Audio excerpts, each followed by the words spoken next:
Everyone welcome to TRX Abhilasha MSPHU videos. आज के video में फ्रेंड्स हम जानेंगे वेंटिलेटर के बारे में। जब भी कोई हमारे रिलेटिव या फिर कोई भी जान पहचान के व्यक्ति वेंटिलेटर पर आते हैं तो हम सभी बहुत ही ज़्यादा टेंशन में आ जाते हैं कि वेंटिलेटर में मतलब क्या होता होगा। वैसे तो एक सामान्य जानकारी हम सभी को है कि वेंटिलेटर एक प्रकार का ऐसा मशीन होता है जो व्यक्ति सांस लेने में जिनको समस्या होती है, जो खुद से सांस नहीं ले पाते, उनके लिए इस्तेमाल किया जाता है। लेकिन वेंटिलेटर के बारे में और अधिक जानकारी चाहिए तो आज का वीडियो आपको ज़रूर देखना चाहिए। चलिए फ्रेंड्स, वीडियो स्टार्ट करते हैं। वीडियो पसंद आए तो चैनल को हमेशा की तरह लाइक शेयर सब्सक्राइब ज़रूर करिएगा। सबसे पहले तो हम जानते हैं कि वेंटिलेटर होता क्या है। वेंटिलेटर एक ऐसा मशीन है जो सांस लेने में सहायता करती है, जिसे हम ब्रीदिंग मशीन या रेस्पिरेटर भी कह सकते हैं। इन मशीनों का इस्तेमाल मुख्य रूप से हॉस्पिटल्स में कर सकते हैं, एम्बुलेंस में कर सकते हैं, एयर ट्रांसपोर्ट में कर सकते हैं, और जब पेशेंट बहुत ज़्यादा टाइम से मतलब काफ़ी लंबे समय से वो बीमार चल रहा है तो उसका इस्तेमाल हम घर पर भी किसी भी नर्स वगैरह की देखरेख में कर सकते हैं। वेंटिलेटर का काम क्या है? तो वेंटिलेटर फेफड़ों में ऑक्सीजन को पहुँचाएगा और शरीर से जो भी कार्बन डाइऑक्साइड निकला है उसको बाहर निकालेगा। तो जिससे होता ये है कि मरीज को आसानी से सांस लेने में मदद करता है और उन लोगों को सांस लेने में ज़्यादा मदद करता है जो अपने खुद से सांस लेने की जो क्षमता है इसको खो चुके होते हैं। वेंटिलेटर का इस्तेमाल अक्सर छोटी अवधि के लिए किया जाता है, जैसे कि किसी सर्जरी के दौरान जब आप सामान्य यानी कि जनरल एनेस्थीसिया का यूज़ करते हैं तो उस टाइम, या फिर कोई भी फेफड़ों से संबंधित कोई बहुत ज़्यादा सीरियस प्रॉब्लम हो चुकी है जिसके कारण हमारे फेफड़े उस तरीके से सांस नहीं ले पा रहे हैं या मदद नहीं कर पा रहे हैं, तो उस टाइम भी हम वेंटिलेटर का इस्तेमाल करते हैं। तो वेंटिलेटर का जो मुख्य काम है वो यही है कि ये हमारे फेफड़ों में ऑक्सीजन को पहुंचाता है और हमारे शरीर से कार्बन डाइऑक्साइड को बाहर निकालता है। चलिए फ्रेंड्स, अब जानते हैं कि वेंटिलेटर किस तरीके से काम करता है। वेंटिलेटर फेफड़ों में हवा को उड़ाने के लिए एक दबाव यानी कि एक प्रेशर का उपयोग करता है। इस दबाव को सकारात्मक दबाव के रूप में भी जाना जाता है। आमतौर पर मरीज खुद ही हवा बाहर निकालता है, लेकिन जब वो काफ़ी ज़्यादा प्रॉब्लम में रहता है यानी कि वो एकदम से काम नहीं कर पाते, उनके लंग्स एकदम से काम नहीं कर पाते, तो वहाँ पे वेंटिलेटर भी उनके लिए ऐसा काम करता है।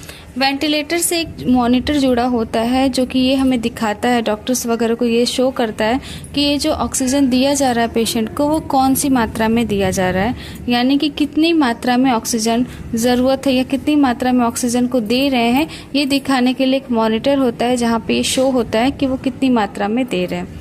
कभी कभी ऐसा होता है कि जो मरीज होते हैं उनकी हालत बहुत ज़्यादा सीरियस होती है, तो जिसके लिए सेट कर दिया जाता है ऑक्सीजन का पैमाना कि इतना ही ऑक्सीजन उनको देना है। अगर उस पे वहाँ पे अगर दबाव बहुत ज़्यादा बढ़ने लगता है तो उस मॉनिटर से एक ऐलान बजने लगता है जो कि हमें ये कह सकते हैं कि अलर्ट कर देता है कि ऑक्सीजन का जो दबाव है वो बढ़ता जा रहा है और फिर पेशेंट के ज़्यादा देखभाल की ज़रूरत पड़ जाती है।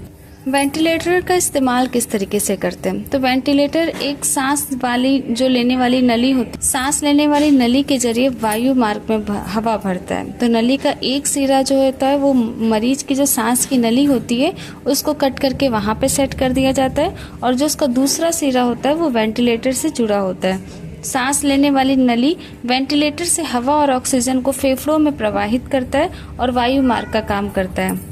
मरीज की जो चिकित्सा स्थिति है इसके आधार पर वो सांस लेने की नली का भी इस्तेमाल कर सकते हैं और कभी कभी वो मास्क का भी इस्तेमाल कर सकते हैं। अगर मरीज का जो कंडीशन है वो बहुत ज़्यादा क्रिटिकल होता है तो वहाँ पे वो सांस वाली नली का इस्तेमाल कर सकते हैं, और अगर वो मरीज उतना क्रिटिकल नहीं है तो वहाँ पे वो मास्क का भी यूज़ करके वेंटिलेटर का इस्तेमाल कर सकते हैं। जब हमारा पेशेंट वेंटिलेटर पर है तो हमें क्या उम्मीद करनी चाहिए कि वो कितना पेन में है? तो आपको बता दें फ्रेंड्स, जब वो वेंटिलेटर पर होते हैं तो उस वेंटिलेटर से उनको कोई भी प्रॉब्लम मतलब किसी भी प्रकार का दर्द नहीं होता, लेकिन अगर पेशेंट वेंटिलेटर पर है तो वो बाकी गतिविधियां जैसे बोलना, चालना, चलना फिरना तो छोड़ ही दीजिए, खाना पीना भी वो नहीं कर सकते। मतलब जब भी वो वेंटिलेटर पर हैं तो उनको आईवी के थ्रू, अगर वो थोड़े टाइम के लिए वेंटिलेटर पर है तो उनको आईवी के थ्रू जो है जितने भी पौष्टिक आहार वगैरह है उनको दिया जा सकता है। आईवी के थ्रू अगर हम उनको पौष्टिक आहार दे रहे हैं तो हम कुछ ही समय तक दे सकते हैं,